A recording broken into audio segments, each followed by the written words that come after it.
Kalau saya sebut pulau ular, gambaran apa sih yang langsung muncul di kepala kalian? Pasti spesifik banget kan?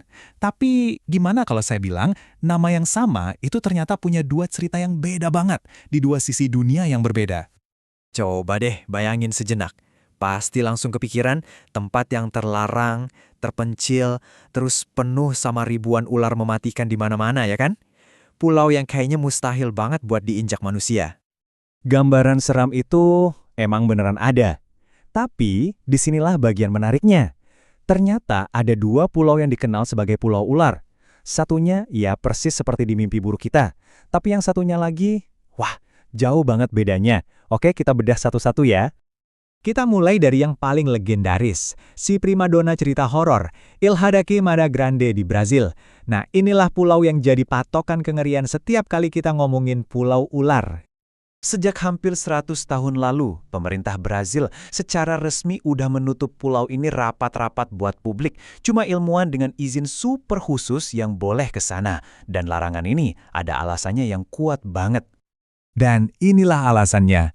Para ahli memperkirakan kepadatan ular di sana itu antara 1-5 ekor per meter persegi. Coba bayangin, setiap satu langkah yang kalian ambil, ada kemungkinan besar kalian bakal berpapasan sama salah satu penghuninya yang paling mematikan. Gila kan? Dan penghuninya itu bukan ular sembarangan loh. Pulau ini adalah satu-satunya rumah bagi Golden Lancehead. Spesies ini bisanya udah berevolusi jadi super duper kuat. Buat perbandingan aja nih, saudaranya yang di daratan utama itu bertanggung jawab atas 90% kematian akibat gigitan ular di seluruh Brazil. Kebayangkan seberapa berbahayanya versi pulau ini?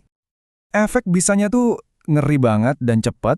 Gigitannya bisa menyebabkan rasa sakit yang luar biasa, pendarahan di dalam organ, gagal ginjal, bahkan sampai bikin jaringan tubuh di sekitar luka gigitan itu mati. Bener-bener senjata biologis yang sempurna. Biar lebih kebayang, ada satu cerita lokal yang terkenal banget. Katanya, penjaga mercusuar terakhir di pulau itu tewas bareng seluruh keluarganya. Kenapa? Karena rumah mereka diserbu sama ular-ular ini lewat jendela. Cerita ini benar-benar jadi bukti hidup betapa berbahayanya tempat ini. Oke, sekarang tarik napas dalam-dalam, kita tinggalkan Brazil dan terbang ke sisi lain dunia.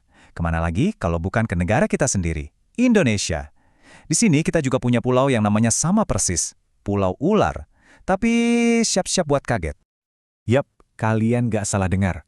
Di Pulau Ular versi Indonesia yang ada di dekat Sumbawa, wisatawan justru dipersilakan datang, malah disambut buat lihat langsung para penghuninya. Aneh kan? Perbedaannya tuh kayak langit dan bumi.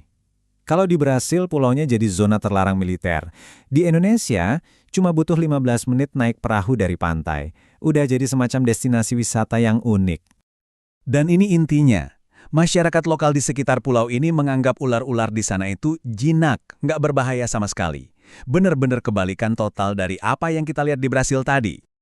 Nah, kenalan dulu sama penghuninya. Ular laut belang, warnanya cantik, perak dan hitam. Tapi yang paling penting, ular ini dikenal jinak banget. Katanya sih mereka nggak agresif dan nggak bakal gigit, bahkan kalau dipegang sama manusia sekalipun.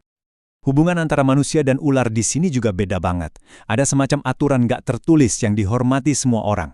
Kalau ada nelayan yang nggak sengaja menangkap ular ini di jaringnya, ular itu harus dilepaskan lagi baik-baik. Ini cerita tentang hidup berdampingan, bukan tentang ketakutan.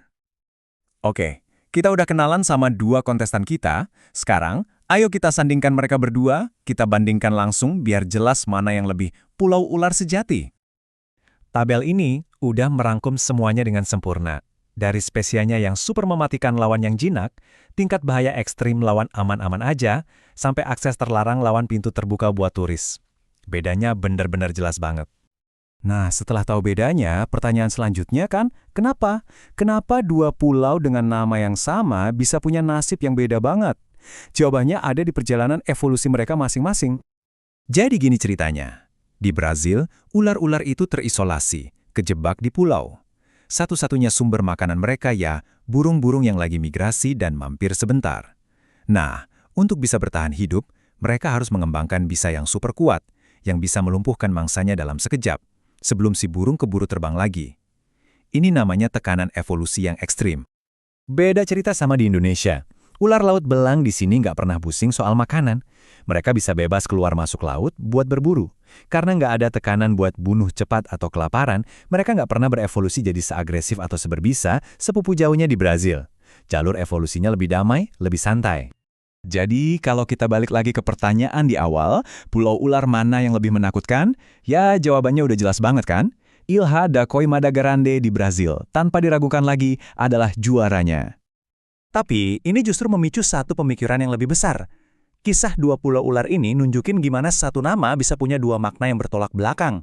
Ini jadi bikin kita bertanya-tanya, di luar sana, ada berapa banyak lagi ya tempat-tempat dengan nama yang kita pikir kita tahu, tapi ternyata menyimpan cerita yang sama sekali berbeda?